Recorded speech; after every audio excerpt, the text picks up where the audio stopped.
Hello, my friends, and welcome to the RobCast. This is episode 187. 187 episodes. Come on. And this one's called The Endless Invitation because I feel a sermon coming on. But actually, in this sermon, what I want to do, I want to give you a framework for understanding how consciousness and understanding evolves and unfolds in the universe, and how those truths are true about you and your path. So we're going to go intimate and personal and big and wide, and we're going to be all over the place as we sort of work through this. But before we do that, tour. I'm on tour now, the Holy Shift tour. And I'm 8 or 9 cities into it. By the way, it's really interesting. It takes about 10 cities for me to even figure out what it is. It's like at first there's this hour and a half thing I've been working on for a couple of years, but then you take it out and you give it and it wobbles a bit and it's shaky in different parts. Or like Kristen saw it like 2 or 3 nights in and she was like, okay, that whole one section, you just got to drop that. It doesn't work. She was like, yeah, seriously, just drop it. So you're like dropping things, adding things, extending things, cutting things short. It's like this endless process of figuring out what it even is. But it feels like now we're just starting to hit some stride in time for New York City, Philadelphia, Washington, D.C., and Boston. Oh, and by the way, those of you Brooklyn folks, I know Brooklyn's sold out, but I just was told they're adding standing room only tickets. So if you checked and it was sold out, check again, because I think they've just added some right around the time this podcast comes out. So all those things are happening, and then after that, next run. Then after that, Chicago, Minneapolis, and Milwaukee. Milwaukee, I'm coming back for a second time to your fine city. So all of you friends, it's been such joy to meet you on this tour and to see you, and the love. Oh, my word. And the love for Pete Rollins, who's opening. And I mean, each night we're like, wow, that crowd was amazing. And then the next night we're like, that crowd was amazing. And I'm talking about you, Houston. Just amazing. Just incredible. And Dallas, the fire alarm went off and everybody had to be evacuated from the building during Pete's talk and then brought back in. And you all just did, okay, all right, no problem. You just like handle it. These are my peoples. So, another thing, those of you communicators, writers, speakers, speechifiers, people who give teachings, messages, talks, those of you who have to take thoughts and make them coherent. I recorded last year an audio project called Something to Say, which is all of my best content on the art of communicating, specifically helping you get unstuck. Like you have that idea and you're trying to get it across, but you're looking for the shape and form. How do you give it how do you craft it in such a way that you could actually give it? I recorded this 7-hour and 45-minute project called Something to Say, and I've been meeting lots of you on tour who've listened to it and gotten unstuck, and that just thrills me to no end. But you can, if that's something that would help you, that you can get that at robbell.com. But now, my friends, let us do a sermon, shall we? Now, this text, I'm going to read you a brief bit of text from the book of Genesis, chapter 12. And let me do my usual caveat. Those of you who the moment someone talks about the Bible, you twitch a little, you maybe throw up in your mouth, you're like, no thanks, hold on. I just want to read you this. First off, listen to it for the human story and the unfolding human consciousness that's actually happening in this text, because it has all sorts of things to say to us here and now in the world we find ourselves in. So, Genesis chapter 12, here's how it reads. God told Abram, leave your country, your family, and your father's home for a land that I will show you. And then the divine says this to Abram, I'll make you into a great nation and bless you. I'll make your name great. You'll be a blessing. I'll bless those who bless you. Those who curse you, I'll curse. All the families of the earth will be blessed through you. So Abraham went. Oh, by the way, it actually reads, so Abram left. So Abram went. But later his name gets changed to Abraham, so I'll probably end up using Abram and Abraham interchangeably. At this point in the story, he's still Abram. Now, 1,000 things going on here. First off, notice the first thing he's told: leave your country, your family, and your father's home for a land I will show you. Yeah, this is the hero's journey, right? This is the universal story of you got to leave home. You got to leave. You got to go. You got to leave the safe and comfortable, and you have to head out into the unknown. That's how it works. But there's something even more interesting here. At that time, the dominant consciousness of that time and place had what's called a cyclical view of history. So what happened to your parents happened to their parents, happened to their parents, happened to their ancestors, and it's now happening to you, like a picture, like a wheel. You're on the wheel. You'll go through these things, then you'll have kids, and your kids will go through these things. Everything essentially has happened before. It's all an endless repeating cycle. Now, this story is about a man who leaves his country, his family, his father's household for the unknown. This man leaves for a future that hasn't already been decided and predetermined. This man breaks the cycle. He gets off the never-ending repeating wheel, and he heads out into something that hasn't already been predetermined. Now, here's why this is so interesting. This was a brand new idea in the history of ideas. This was a radical, revolutionary new way of understanding how the present moving into the future unfolds. So when we read a line like, so Abram left, we're like, yeah, okay, what's the big deal? Here's the big deal. No one ever did that. Totally brand new. So what's interesting to me about some of these passages is there are, because you and I are like, of course you can leave. Of course you can go. Of course you aren't just doomed to repeat it. And yet at one point in human history, this was an absolutely breathtaking, brand new idea. It's now so common we forget that at one point, people had never even considered this sort of understanding. But I would also add in saying that, because some of you are a step ahead of me, right? You know exactly what I'm about to say. It's still a revolutionary new idea. How many people do you know who are like, well, I guess this is just how it's supposed to unfold. I guess this is just my lot in life. How much of despair is rooted in, it's not like anything can change going forward. This is just how it is. So you see, this very ancient new idea still is the question for many people in the modern world. Do you have a cyclical view?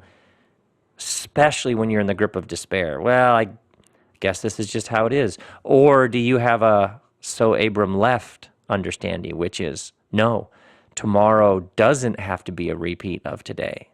Maybe tomorrow we could step into the unknown and something new could happen. Okay, so anyway, that was just a bit there. But that's not even the main bit I'm trying to get at, because there's so much here. Now, here's what's fascinating. At this time, people had a tribal conscious understanding of the world. You have your tribe, and your tribe has to defend themselves to stay alive, to survive. And so you're constantly making alliances with other tribes. And when it says like so-and-so had this many sheep and this many fighting men and had this many resources and this much wealth, it's because at this time, how much you could accumulate was very, very important, because you could trade, you could do treaties, you could form alliances, you could defend your tribe. Everything was about staying alive because the dominant center of gravity was a tribal consciousness. But there's something happening in this text, because Abram's told, I'm going to bless you. Abraham will have divine blessing. Abram will be the father of a new kind of tribe. But then that tribe will, it says, all the families of the earth will be blessed through you. So essentially, this idea, stay with me here. This was a brand new idea, a tribe that didn't just exist for their own survival and well-being, but a tribe that existed to bless all the other tribes. I mean, this is thousands and thousands and thousands of years ago. This new idea emerges of a tribe that has essentially a higher awareness, a higher calling, a higher consciousness, a beyondness within their belongingness, however you want to articulate that. Now, let's name this as a framework, because there's Abram and his peace, his shalom is the Hebrew word, the divine favor as it resides on Abram. There is then Abram being the father of a tribe, so a belonging, a group, a family, a nation. And then there is that tribe giving itself for the well-being of all the other tribes. It has a higher purpose than just its own survival and blessing. It has a higher purpose, which is to bless all the others. Now, let's call this a continuum of stages of unfolding consciousness. Let's call this egocentric. Then you move beyond egocentric to tribal-centric, also sometimes called ethnocentric. You move beyond that to what's called world-centric. And by the way, one of my absolute favorite writers and new friend, Ken Wilber, Wilber, has written extensively about this. So Brief History of Everything is probably the best book to start with.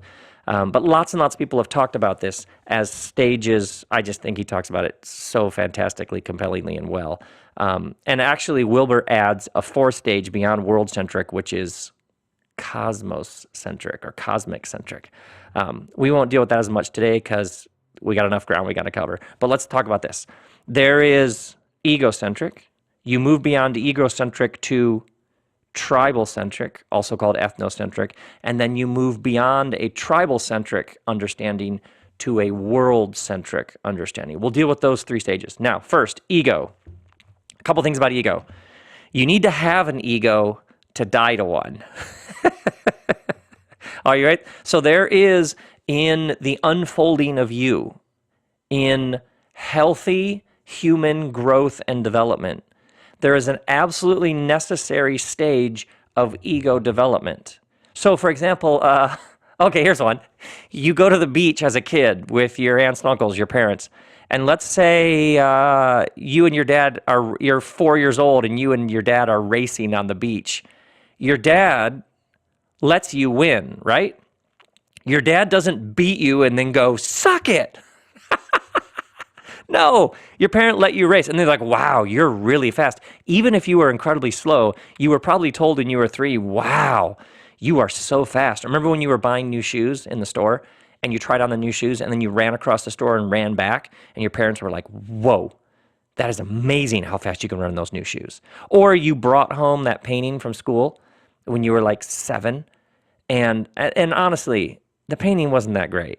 I mean, that was a flaming turd of a piece of art, and yet you brought it in the front door, and hopefully you had family members who were like, whoa, we've got a Picasso on our hands. I know. And they hung it up on the refrigerator, and they made the biggest deal, even if, or you made like that ashtray for people who don't smoke out of like a bowl, like a sad bowl. Remember that? And everybody's like, wow, you're really good as a sculptor.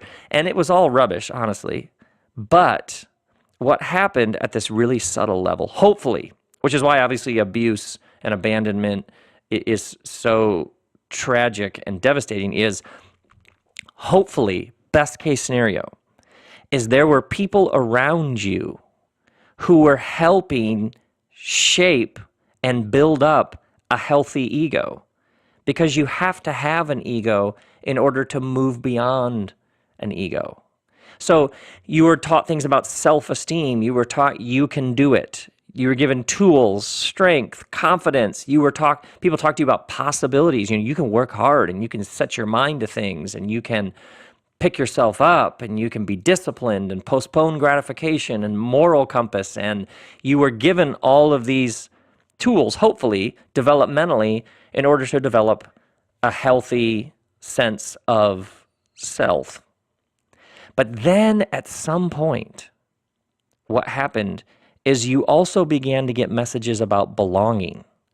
You were told things like, you should shower more than once a week. This is what we tell 11-year-old boys. Or you should make your bed or clean your room, or you now have a chart for chores you need to do. Essentially what you were taught was, this is how we do it. You were given the lay of the land of the tribe, the rules, the customs, the protocol, all the stuff written and unwritten about how your people do things. You were told the stories, the songs, the flag, whatever it is. You were given some sort of tribal identity. Maybe it was through sports. Maybe it was through academics. Maybe it was through religion. Maybe it was through country. Maybe it was through ethnicity. Maybe it was through family tree with ancestors. And in this, you were also taught about serving, giving, loyalty, sacrificing for the well-being of the group. So what happened at one level is, to save you from yourself, you were given the idea of something bigger than yourself that you belonged to. And so one of the ways in which, intentionally or not, subconsciously, consciously, intuitively, or knowing exactly what they're doing, one of the things that was happened is you picked up there was this way to live bigger than yourself, and it was, we might call it tribe.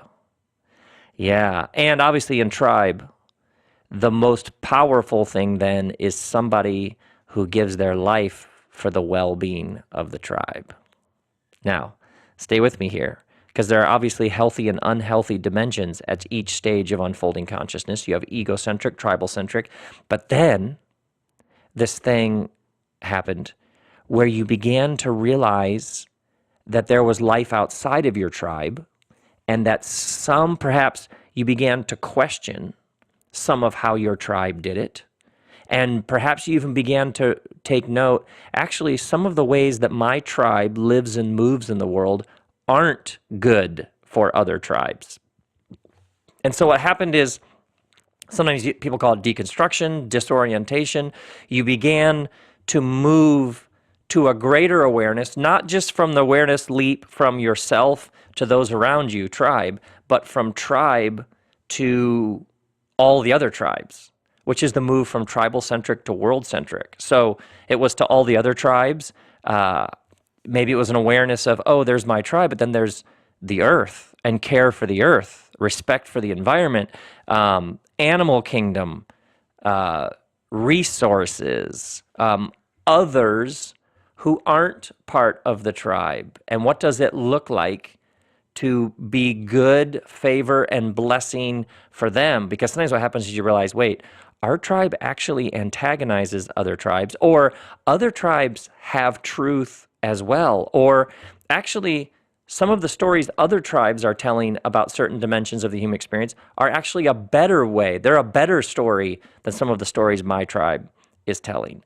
And so this often accompanies the move as you begin to move from a simply limited tribal-centric understanding to a broader world-centric stage of growth and personal unfolding and evolving. Are you with me now? Okay, so if you have a piece of paper there then, or if you're driving or doing the dishes, just picture on the left-hand side, egocentric, then an arrow to the right, in the middle, tribal-centric, and then an arrow after that word to the right, which is world-centric. Sometimes we should talk about cosmos-centric or cosmic-centric, but anyway, we'll stop at these three. Now, a couple of things. First off, with a nod to Ken Wilber, when you grow, what you do is you transcend and include.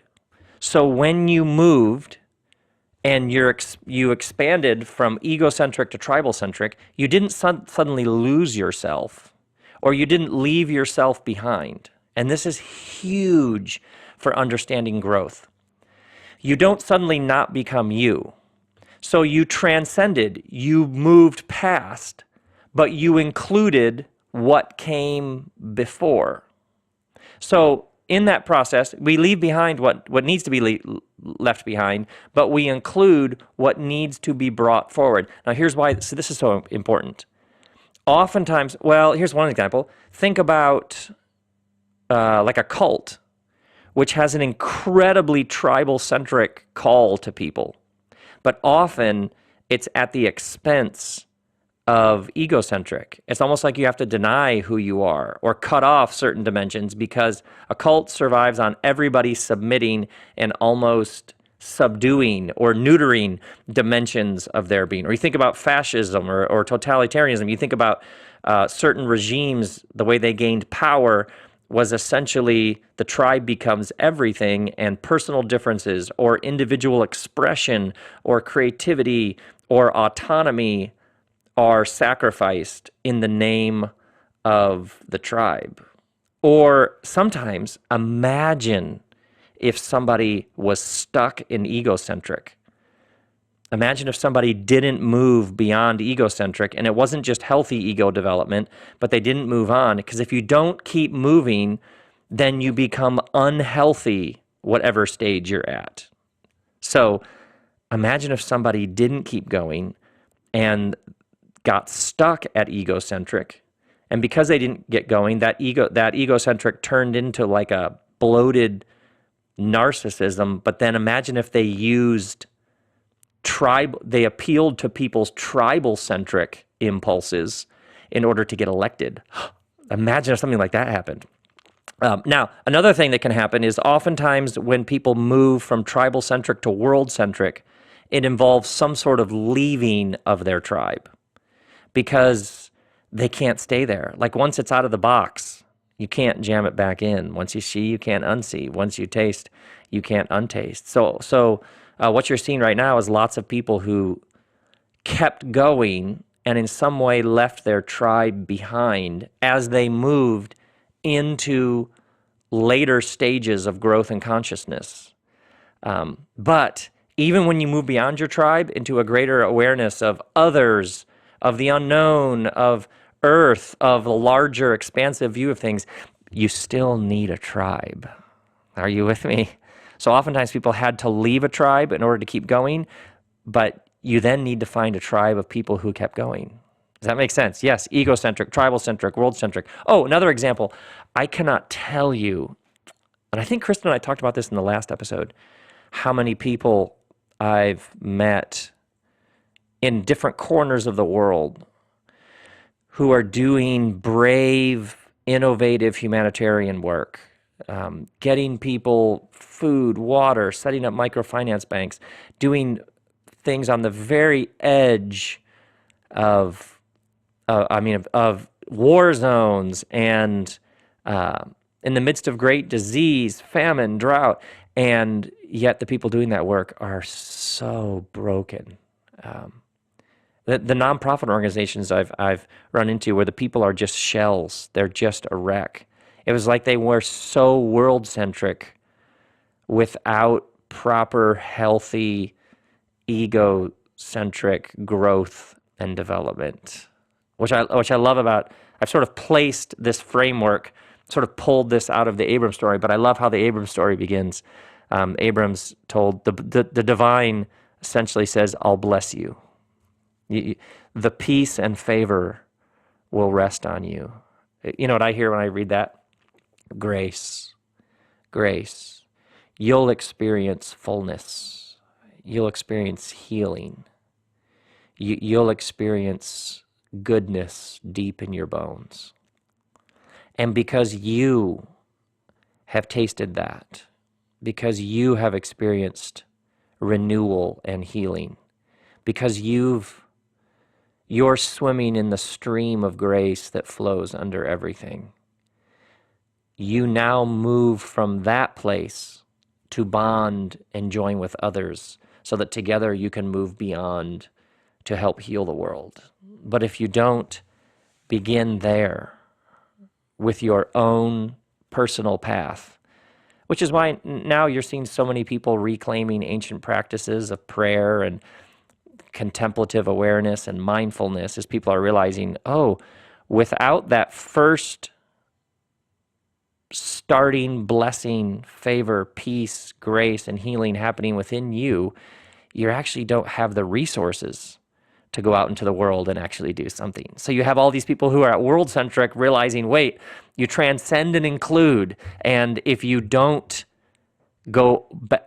always move among these different stages, you're in trouble. And sometimes you need to stop the work, and you need to have a season where you're just taking care of yourself. You're just sitting in the needs of the individual self so that you can then keep going and move back on beyond yourself. Now, so transcend and include. Number 2, giant idea. You ready? Because this one, oh my word. And this is where the endless invitation comes in. Trauma, stress, disruption, and change will always have an invitation within them to grow and expand. If in those times of trauma, stress, disruption, and change, you do not say yes to the invitation to grow, expand, unfold, and move beyond and transcend, if you do not say yes to that invitation, then you will end up regressing, entrenching, digging in your heels, and going the other direction. So, well, think about your own life. Have you ever been through something difficult, challenging, heartbreaking, gut-wrenching, and what you did is you withdrew, you isolated, you just went home and ate ice cream and watched Netflix? Anybody know what I'm talking about? Yeah. So what that stress did is instead of moving beyond to lean on others, to open up like never before, to let others carry you, what you did in that moment is you went the other direction. You went back into egocentric instead of forward into tribal-centric. By the way, how many of you, and let's flip this around, how many of you found out later that a friend of yours was going through something really difficult, and then they tell you, oh yeah, man, 3 months ago I was at my end. I was just cooked. And your first thought was, oh, and they didn't even reach out. Right? Anybody ever had that? That happened to me 2 weeks ago. I found out some horrific thing that a friend was going through. And then I'm getting the story like a month later and thinking, I would have loved to have been included in that and called. And I would have loved to carry you. You know what I mean? Yeah, because trauma, stress, disruption, change will always have within them an invitation to open, to grow, to expand, or to retreat, regress. Now, that was just a simple personal example. Now, let's move to a communal national example. 9/11, 2001, 9/11, as Americans, we were the victims of this horrific terrorist attack. Literally thousands of our fellow citizens died that day. And so we grieved. In some ways, we're still grieving. The world changed that day. So set aside from all of the very real grief we all had and the evil that we were on the receiving end of, what you noticed post 9/11, given enough time, is you noticed 2 responses to that trauma, stress, and disruption.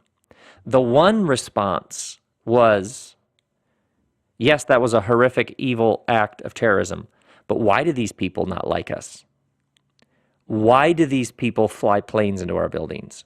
What is it about us that so enrages certain people? Now, once again, this is in no way condoning violent acts. Nevertheless, you had a whole new set of questions. What is there anything about how this American tribe moves in the world that actually antagonizes other tribes? Have we been building military bases on other people's holy sites And have they said to us, could you please not build military bases on our holy lands? And we have said, we need the gas. We need the oil. Is there anything about the fact that this one nation, which is 4% of the world's population, has 750, is it, military bases around the world?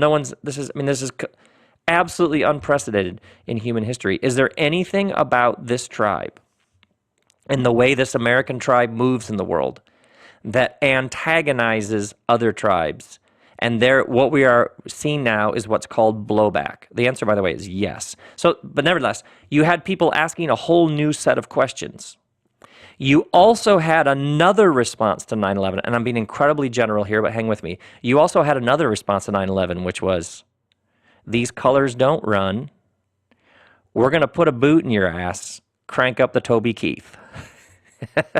Some of you know exactly what I'm talking about. You know what, from now on, at football games, we're going to have a flag on the field before the game. In fact, we're going to have a flag as big as the field. In fact, we're going to have a flag as big as the field. All due respect to soldiers, we're going to have soldiers hold it. In fact, we're going to have fireworks, and as the flag is unfurled over the field, we're going to have F-14s fly overhead, in case anybody was fuzzy on where this game is taking place. It's taking place in America. Now, what you see there is in response to that trauma, loss, stress, disruption, and change, you saw people moving beyond, asking all sorts of new questions about, has the world changed? What about our tribe? How does this affect other tribes? And then you had others saying, no, we're the greatest nation. We are blameless. And that led to all sorts of events that we're still wrestling through. So, you can see where this is going, of course. We are right now living in this world, 2018. The world is changing in massive ways. Technology, economics, immigration. The world is changing. Weaponry. The world is changing in massive ways. And you have, as you always have, the endless invitation, the two responses. You have some responding to these changes with, well, what are we going to learn in this? What is the greater awareness of our endless connections that we're now being invited to consider? How are we even more connected with those on the other side of the world than we previously knew? How can we ask even better questions about our tribe and its relation to other tribes? You have people asking those questions, and then you have at another end, at the other end of the spectrum, you have regressing, retrenching, going the other direction.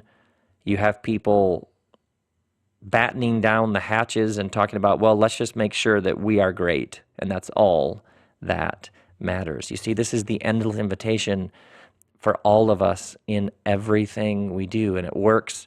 It's true. What's true of the personal is always true of the political. What's true of the individual is always true of the group, is always true of the nation, is always true of the globe. You either keep moving, expanding, growing in compassion, growing in solidarity, growing in your awareness of everything and its relationship with everything else, or you retrench, regress, retreat, and wear the hat and chant the slogans even louder. Now, I call this the endless invitation because the great invitation in all of this, all of the pain, stress, disruption, change, transition, the great invitation in all of it is to let it break you in all the right ways.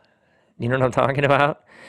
Yeah, it's like when you watch somebody who loses someone they love, and it's so painful, and you go to the funeral and you're heartbroken for them and their loss, and then you watch them as they begin to pick up the pieces, because you know it's going to go one of two ways.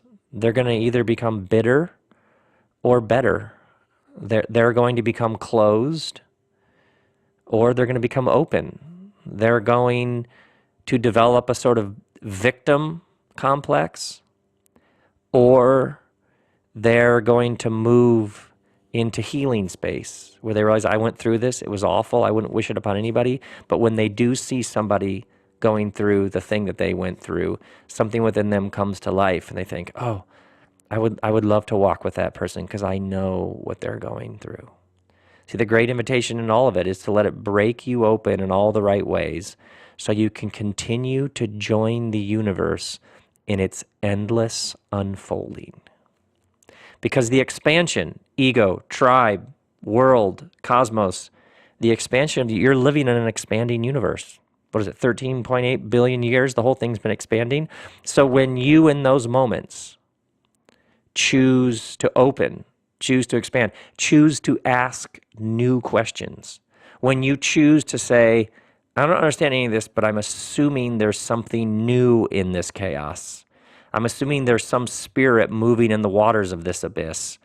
And you ask those questions, you're essentially lining yourself up with how the universe is endlessly unfolding. Now, a couple thoughts here to wrap this up. Oh, well, one about Jesus, which I think is really interesting. If you go back, this Abram passage that we began with is essentially the birth of what we know to be the Jewish tribe.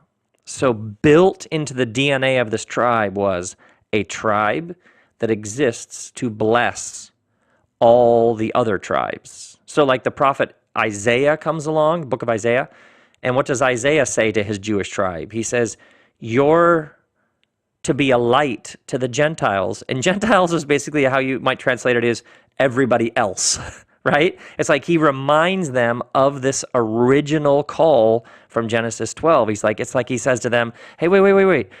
You're not here just for you. You're here for something beyond and bigger than you, namely everybody else. That's what's been in your birth. You're to be a light to the world. So when Jesus comes along, when he talks about being light, yeah, he's referring to Isaiah, who's referring to Genesis. Jesus is calling his tribe back to that. Now, Jesus is living in this first century world where the Romans have come and they're being occupied by the greatest military superpower the world had ever seen. So his people have the boot of an empire on their neck. This is a time of great trauma, stress, disruption, and change. But what does he keep doing in this?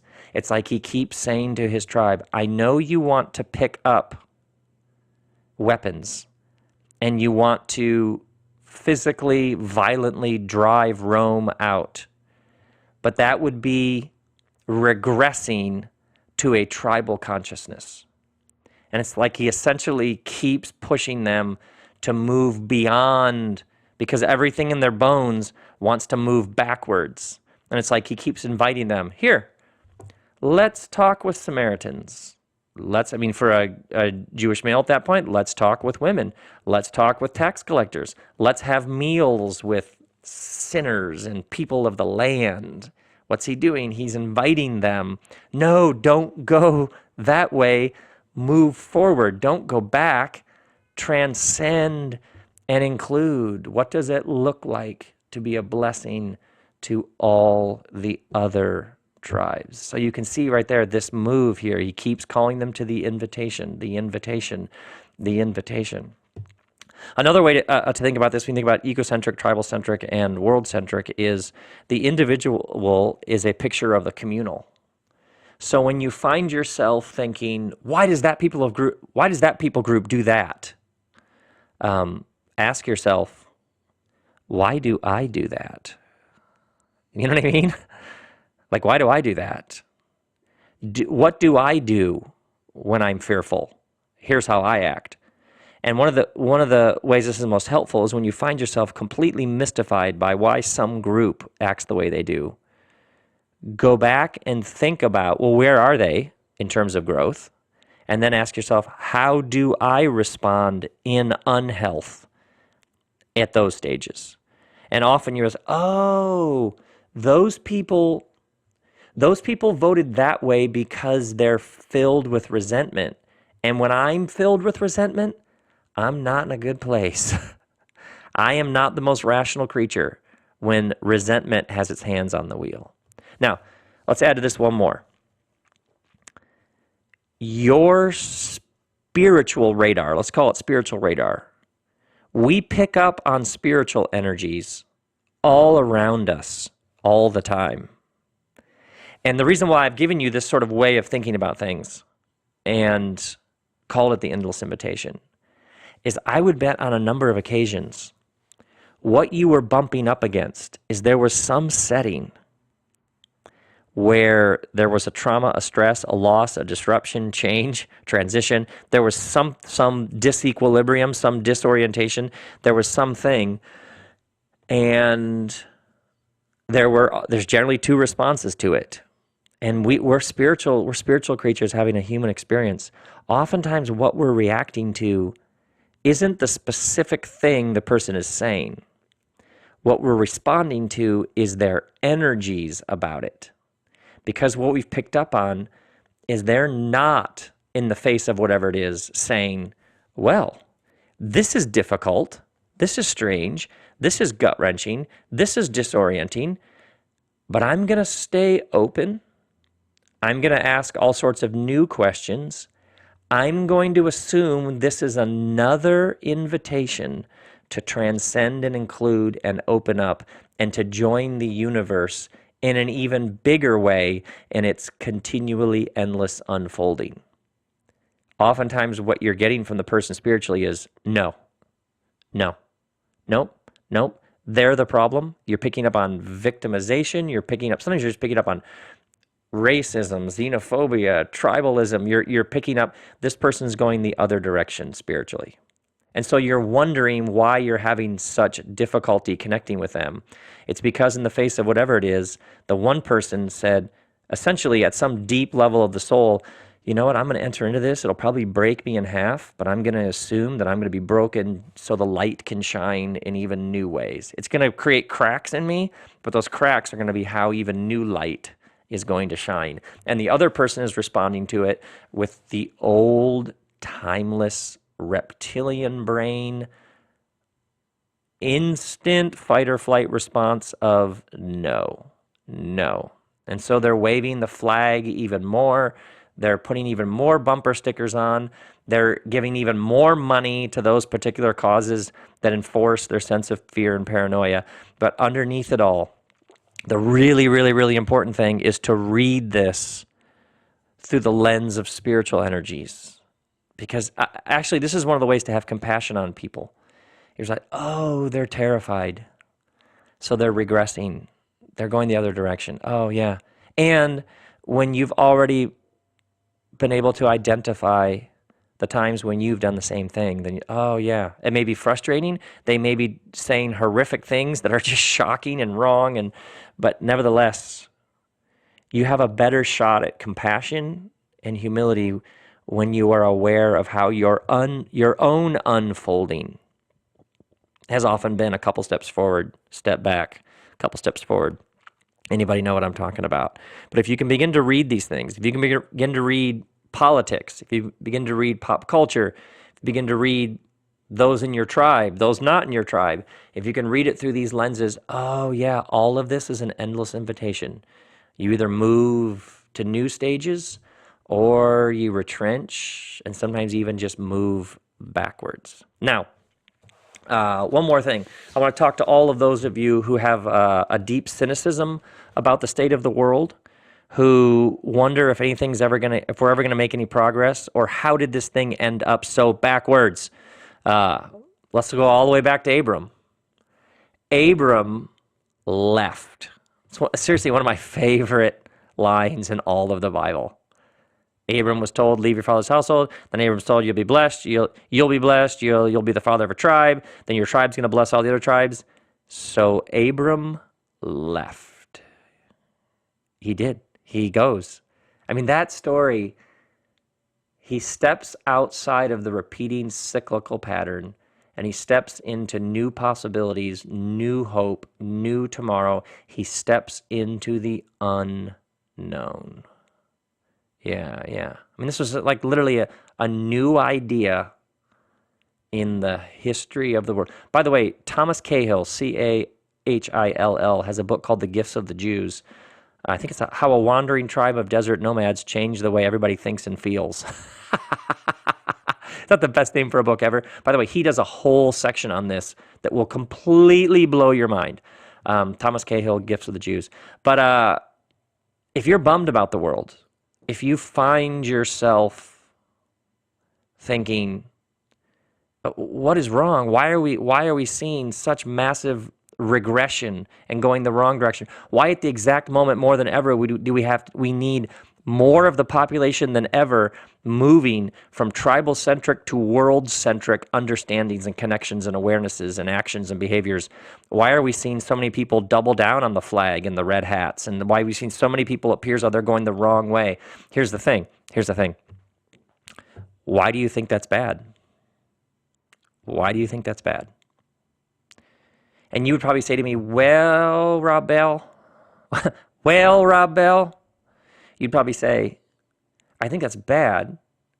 But whatever answer you'd give me, you would probably be giving me from a world-centric. If you were speaking about somebody doubling down on egocentric, you would probably be speaking from tribal-centric or maybe even world-centric stage. So you would be at a later stage of growth saying, why are so many people stuck back there? To which I would simply ask you, but you're at a later stage of growth. And you would say, yeah, duh. And I would say, so were you always at this later stage? And you would say to me, well, Rob Bell, by the way, that's going to stick. You'd say to me, well, Rob Bell, no, I just kept going. Of course I started as a baby. I didn't even know that I was a self before I even knew that I was a self and had an ego. And then from there, I began to understand tribal. You would take me through your own story and your own unfolding, evolving consciousness and awareness, right? Right. So you have continued to wake up. And if you can wake up, then can't anybody wake up? Like, what makes you special?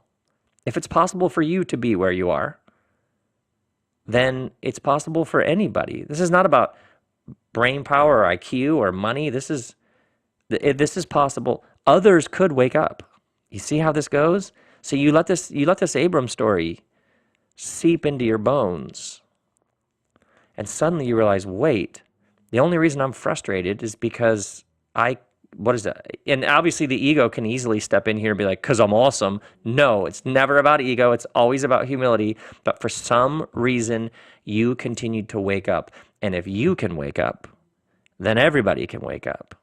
So in our moments of frustration and when we're like, we just want to throw the remote against the television, or we want to just take our laptop after we read one more of those stories and throw it off the roof of the building, you might know what I'm talking about, pause and think, wait,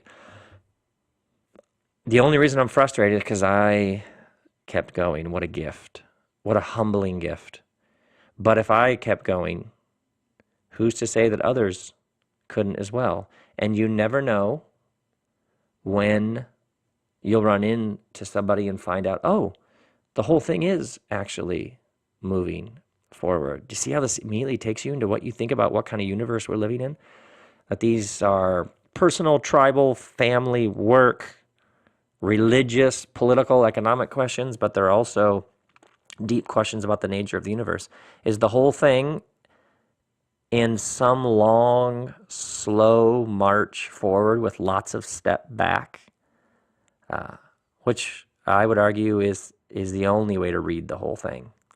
So when you see a regression, you go, yep, that's for sure a regression. That's the wrong direction. And yet I'm here, which means the thing did keep going forward at some degree.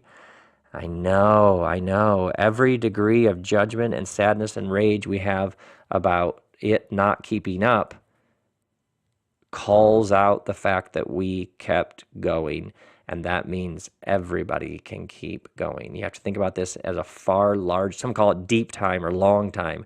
You have to look at this fly at a higher altitude, and suddenly all this begins to make a bit more sense. The endless invitation, my friends, is to let it break you, whatever it is, the trauma, stress, loss, disruption, change, transition. The great invitation, the endless invitation, is to let it break us in all the right ways so that we can open up, expand, transcend, and include as we join the universe in its endless unfolding. Or, as Jesus said, you love your neighbor as yourself. You are invited into the divine flow, which is always to move beyond and to see the endless and massive ways in which everything is connected with everything else.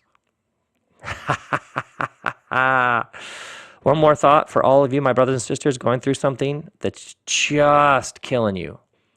It's got you in a headlock. For every one of you, my RobCast friends, who you are in financial difficulty, you are trying to keep a relationship together. You are trying to heal from a relationship that you couldn't keep together.